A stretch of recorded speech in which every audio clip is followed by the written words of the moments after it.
Make a change by helping your car's engine perform efficiently with the new air filter from Filterheads.com.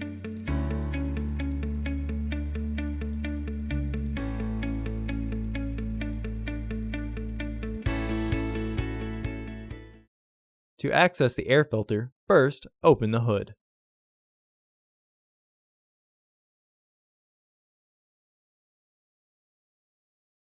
Use the hood prop rod to support the hood.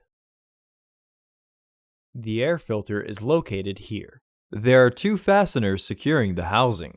Disengage the fasteners. Lift the housing and free the tabs from their catch. Remove the old filter from the housing and clean out any debris inside. Insert your new filter into the housing.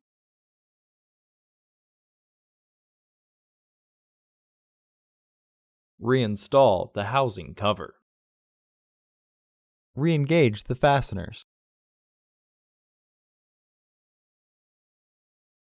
Remove the hood prop rod and close the hood.